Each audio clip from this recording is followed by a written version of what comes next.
Well, if Putin loses, or Russia loses, Putin loses, because the decisive battle may well be in the Kremlin.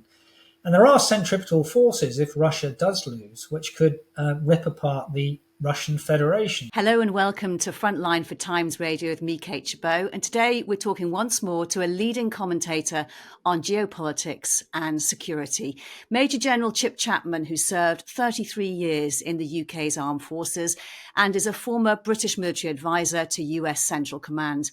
General Chapman, thanks so much for joining us again on Frontline. And we spoke a week ago when we looked at Ukraine's shaping operations. We now see their forces taking several villages in the Donetsk region and Russia responding with missile strikes in that region and also on Odessa. What's your assessment? Well, firstly, people like the tangibles of war, and counting settlements and the number of things liberated is atangible.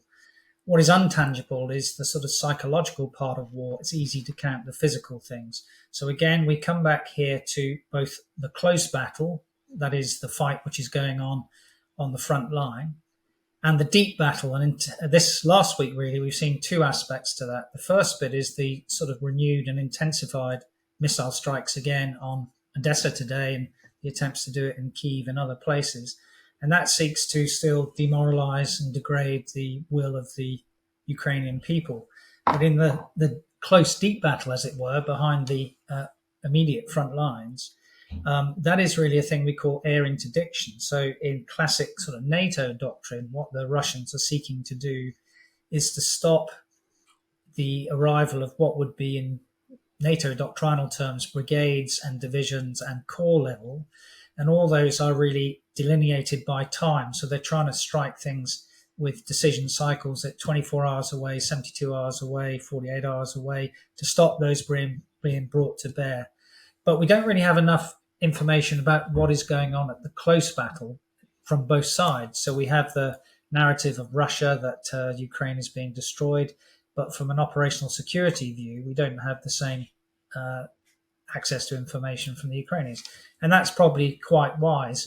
But what you can say is that if you look at the four factors which gave success in 20th century warfare, and we look at the bookends of that, the four factors were control of the air, shock, surprise, and offensive recce. The Ukrainians are trying to do offensive recce and have reconnaissance pull to get their main formations through, seek and find the gaps, exploit through those with your engineering assets. At the other end of that bookend, we have control of the air, and of course Russia has far more air power and is able to bring that to bear. And when we say air power, we're not just talking about manned aircraft now, we're talking about the devolution of air systems, particularly with the drones and how electronic warfare is occurring. So like all these things, there's a trade-off between the offense and the defense, and it's still too early to say how that is going at the moment. Do you still believe that there's going to be a decisive blow moment for Ukraine? Well, the decisive blow is psychological. It's when you get through the defences, the trench systems, then that erodes the psychology in the mind of the commander. It's not going to come this week. It may not come next week. I still think that is the critical moment we need to play for. But like all these things, you then need to look at how or why fighting stops. And fighting stops for either one of three reasons: either because of decisive military victory, or because of the probability of military victory from a Ukrainian or Russian side, or because of those deep battle costs to Ukraine where the population are fed up.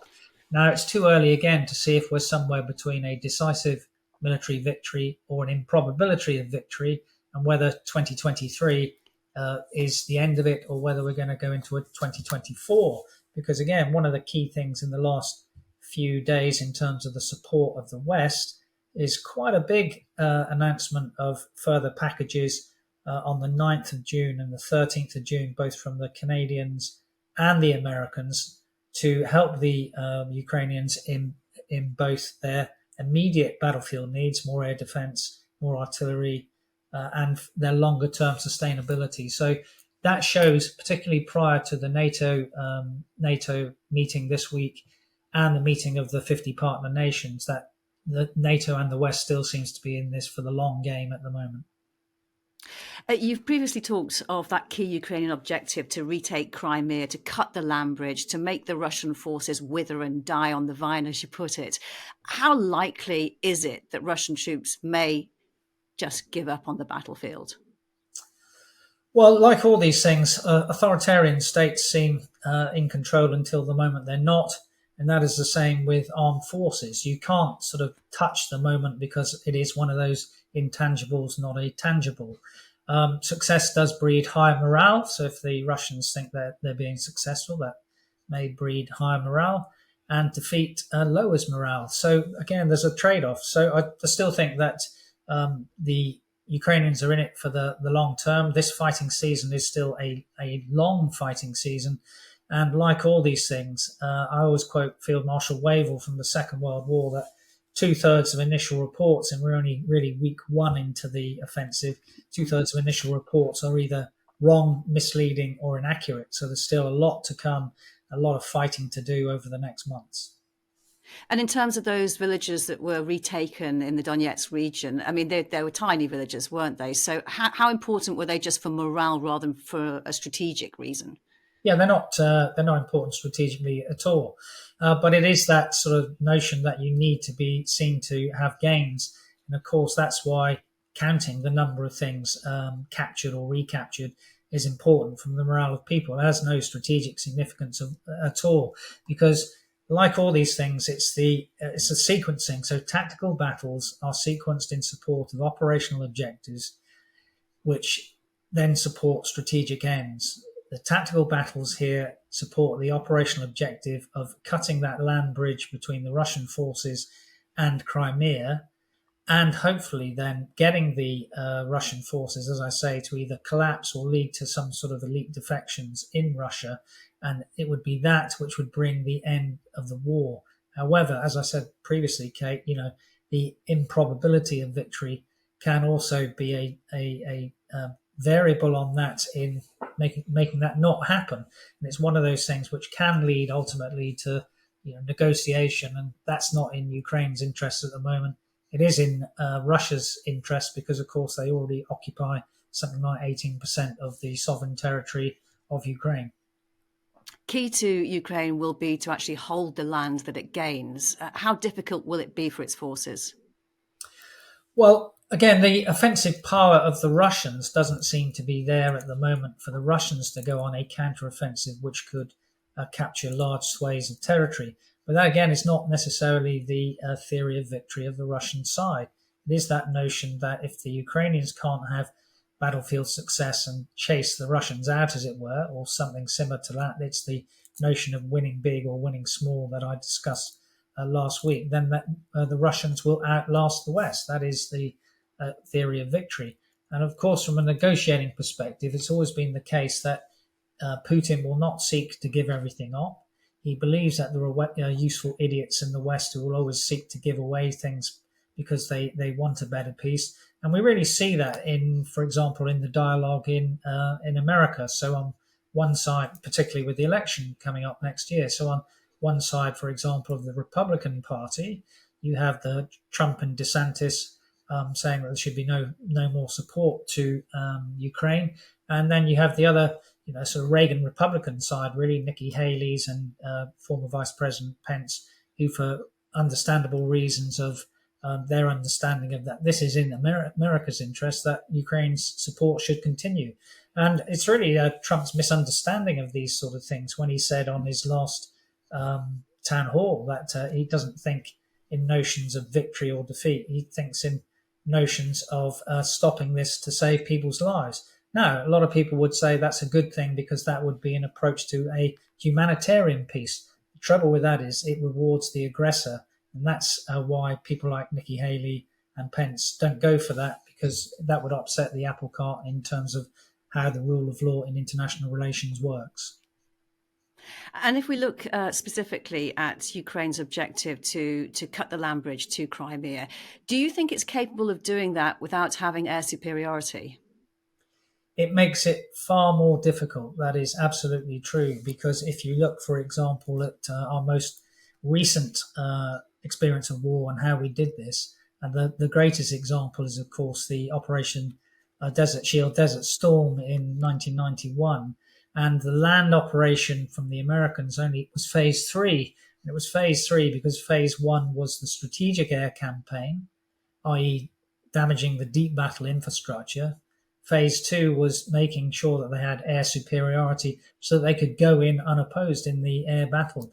And certainly, my reading of history is that operating without air superiority makes things very, very difficult. It means that the Ukrainians, of course, have to bring a lot of air defense assets forward, tactical air defense, because their sort of strategic air defense with the NASAMS and Patriot missile systems around Kyiv and the major cities seem to be going pretty well. But if you illuminate, there's then an opportunity. They might be shooting down most of the tactical drones of the Russians, but then the Russians seem to be getting better at then putting loitering munitions up. These are sort of the tactical ranged loitering munitions, which can then target the air defense. So it's always this trade-off battle between the offense and defense again. We first saw this really in the Nagorno-Karabakh war, 44-day war in September 2020, when for the first time in history, most of the damage to land assets, the maneuver assets, were done by unmanned aerial systems. It'll be interesting at the end of this war. We haven't got enough empirical evidence to see if that is the same again. So it's one of those things to look out for, and it's that key battle really between electronic warfare, precision-guided munitions, and drones, which we'll be seeing playing out over the next 1 week to 1 month, I think. And in terms of the numbers of casualties, is it possible to have a clear picture of how great the losses are on each side? Because President Putin has made this rare admission where he's said how many tanks have been lost, some 54. Do we really know what the losses are on each side? I don't think we do. There was certainly a report after about 4 days that Russia had taken, certainly on the Bakhmut front, because there were 3 to 4 axes which the Ukrainians are seeking to develop. Reports of 4,000 Russian casualties, which would be fairly major. But, from a Russian perspective, casualties don't matter if you're putting people into a meat grinder.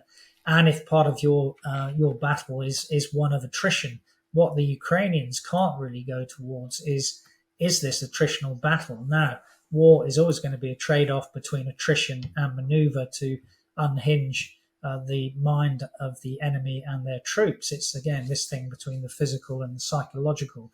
So the casualties don't have to matter, but they matter more to the Ukrainians because they are smaller. And that's why, in terms of, again, the history of warfare, you look to someone like Stonewall Jackson, where you need to mystify, mislead, and surprise your enemy by an indirect approach, which is what Ukraine have sought to do all the way through. Now, one of the things I think which is in the Ukrainians' favour is the growing partisan warfare, which we see around what will be their key objectives, particularly around Melitopol, Beryansky, and Mariupol. So if you can strike in partisan warfare terms in breadth and depth of the occupying force, that also helps to degrade the will of the occupier. But like all these things, the physical bits you can count and the psychological bits you can't count, means that ultimately, at the end of the day, your total means multiplied by your strength of will gives you the power of resistance. But for Ukraine, this is existential. If you look at things like things that, for example, Medvedev has said in the last few months, he doesn't see Ukraine surviving as a country.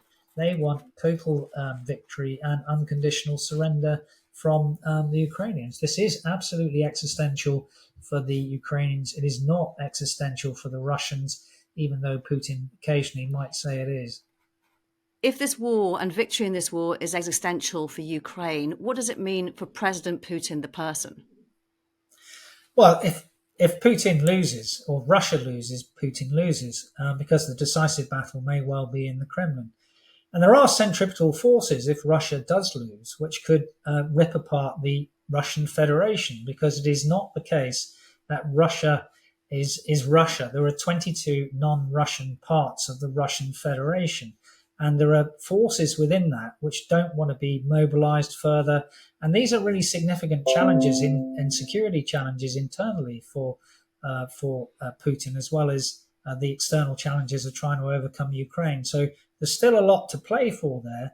And that might be why at some stage he does have to try and sort of sue for a peace which is less than his total victory, total surrender, because he worries more about his position and the position of Russia within the Russian Federation in the future.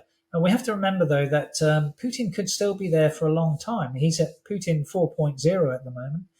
He still could be in power technically until 2036, although there is a election next year. But like most things, the election results are all probably locked away in a safe already at the moment in 2023. When you mention the partisan warfare, to what extent do you think it is sponsored by Ukraine officially and or unofficially? And how much more of it do you think we might see? Well, I think there's two parts to that. The first is the Special Operations Force operating of the Ukrainians and the local Ukrainian people. That's probably more of the activity we see in those places that I mentioned. And secondly, you have those proxy forces, the ones which are going into Russian territory. It would absolutely be sponsored by the Ukrainians. And there's a good reason for that, really. It sort of comes back to Churchill, really, in the House of Commons, saying that, if Hitler invaded hell, he'd give a good reference for the devil. And that's the same for those two particular groups who seek to overthrow Putin on the border and have had that activity on Russian territory. So do you think there will be an increase in those operations? Well, like all these things, they've got to be synchronized. It's that part again of making sure your tactical battles are synchronized in support of your operational objectives. So there will be, but it won't be ad hoc. It will be linked in a way which, again, is the surprise which Ukraine has always sought to do very well to the Russians, and that they need to do. And one of the things which has always been very, very good from the Ukrainian perspective is really the strategy bridge between political intent and military power, in the way that that's been pretty bad in Russia. And we see that lack of unity of command really in the last few days with the sort of spats between the defense ministry and Prigozhin from the Wagner group. That's not good in trying to fight a cohesive one theatre war. President Lukashenko of Belarus has gone on Russian state TV and said that his country has received tactical nuclear weapons and they're prepared to use them. Do you believe this? No. And I'll tell you why. So in terms of targeting, generally things need to be proportionate, necessary and legitimate. Of course, the use of those weapons would be none of those. But just because they have arrived in the country doesn't mean they're going to be used at all. And you would be looking for things to do with imminency, and there are no signs of that. And generally, in terms of imminency, you would look for, firstly, increased rhetoric from the Kremlin about their use, not from Lukashenko, because he would have no say over the use of them. The second thing you would look for is the removal from storage into the field of these weapons. And none of those things are occurring at the moment. And we would know from signals intelligence in the same way that we think we know from the collapse of the dam that Russia was responsible for that we were in a position where imminency were to occur.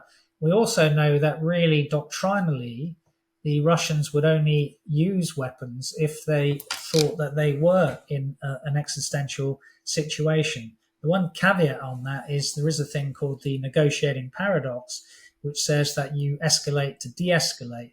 But even someone like China, which is at least nascently supporting Russia, did say in its 8th point of its 12-point peace plan that nuclear weapons must never be used and nuclear wars can never be won. So China would be a restraining influence in some of those BRICS countries, which have not necessarily overtly supported Russia, but aren't overtly supporting Ukraine. I'm thinking here, for example, India.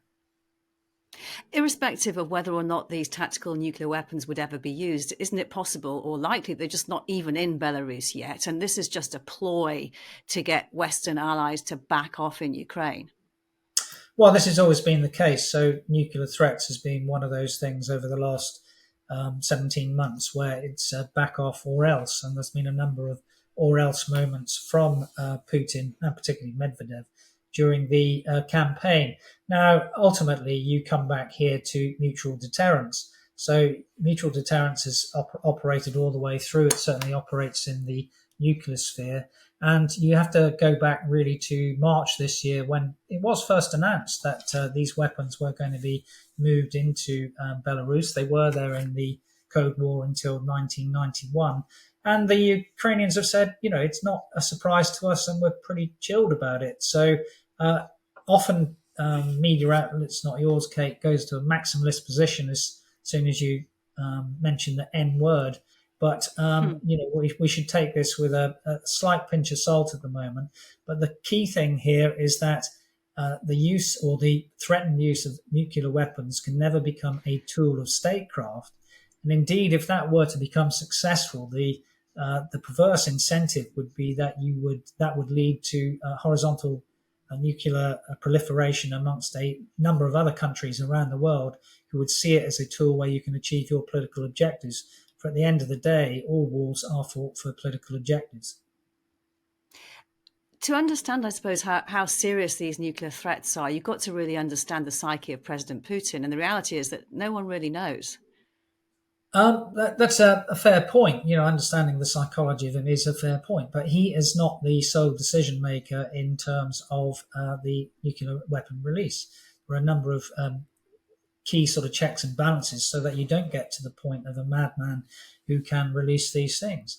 Now, the best analysis of this, in a way, from when they might use them actually came pretty early on in the campaign in March 2022 from Lieutenant General Scotty Berrier, who used to sit next to me actually when I was in CENTCOM, who made a grim doctrinal assessment of Russia and when they might use nuclear weapons. And he said something like, they'll make nuclear threats when their key equipment, economy, and manpower is drained, and that reflects Moscow's doctrinal views on the use of tactical non-nuclear strategic nuclear weapons to compel an adversary into pursuing negotiations that may terminate the conflict in terms favorable to Russia or after the entry of others, which we're not going to see, or when Russia's offensive progress has been blunted of its conventional forces and they might be reversed and the conflict becomes protracted.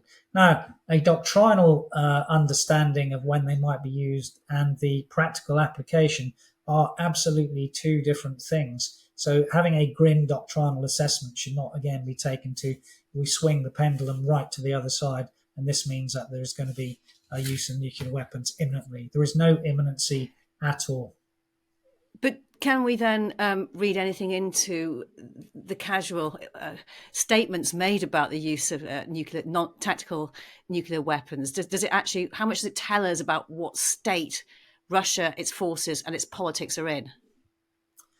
I don't think it tells you anything much about Russian politics. It actually, again, is one of these things where Putin and Russia seek to produce leverage over certainly the fringes of elements in the West, which would like to peel away and infect the center of people who support Ukraine. Because the other thing about what we call the Clausewitzian Trinity, and the Trinity is, that you can either collapse the will of the army, you can collapse the will of the polity, the political polity, or you collapse the will of the people. And people do get terrified about the use of or threatened use of nuclear weapons.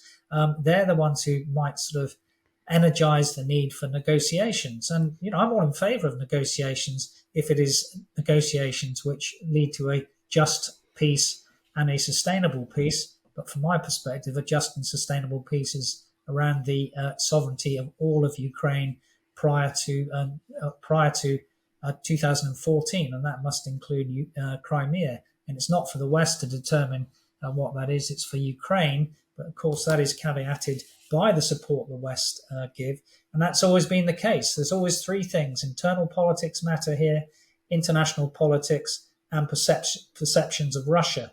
One of the things I think which has been not good in the last week since we last spoke really is there doesn't seem to have been the outrage over the destruction of the dam that one would have expected in the international community. That's rather been overtaken by the offensive.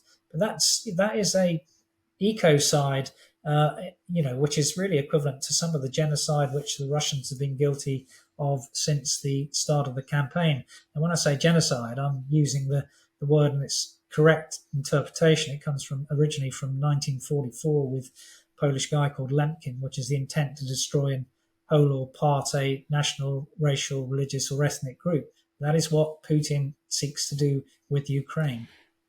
And why do you think there hasn't been the outrage that you expected? I think there are lots of eyes on different balls. The news cycle quickly moved on to the offensive, and that's the way it kind of works. Now, in the diplomatic halls of power, there will be that outrage, and building the coalitions and sustaining those coalitions will continue, and that's what we will see this week in the NATO fora and with the meeting of the 50-nation defence contact group. Yes, that was going to be my next question, was that meeting that is taking place of NATO's defence ministers. How unified do you see the alliance at the moment over Ukraine? Because you cited earlier the latest announcements about support for Ukraine. Is it cohesive? Yeah, I think it is. And I think you'll see that coming out this week. I mean, it's always energised by Lloyd Austin and General Mark Milley, because America obviously is primus inter pares.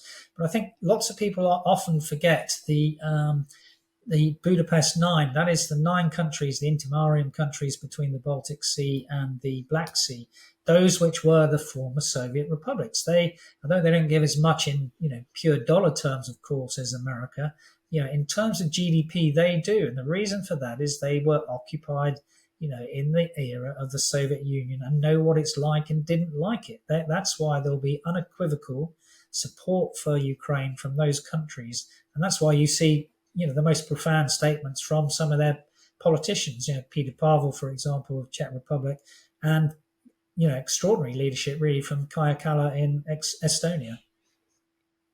A week on from our last conversation, do you think we're any further on in understanding how this war might develop? Well, no, because there are, as I always say, unfortunately, the best way to answer that is there are 3 parts to life, really. There are simple things. Making an omelette is a simple thing, and if you master all the techniques, you can make cakes and do everything else in baking. You get better at the techniques. There are complicated tasks in life. Getting to the moon is complicated, but if you have enough functional experts, you can get there if you know enough about physics and astronomy and all those kinds of things. War is the most complex thing known to man because it has both those physical and intangible things to do with the human will and human spirit, and you just can't measure those. You can measure the number of people who die, you can measure the number of pieces of equipment which are destroyed, but measuring that will to resist is impossible. So to say that we know how this is going to go only probably 10 days after the sort of first inroads of the offensive operation is nigh on impossible. Major General Chip Chapman, thank you so much for your time. You've been watching Frontline for Times Radio with me, Kate Chabot. My thanks to our producer, Louis Sykes, and to you for watching. Bye-bye for now.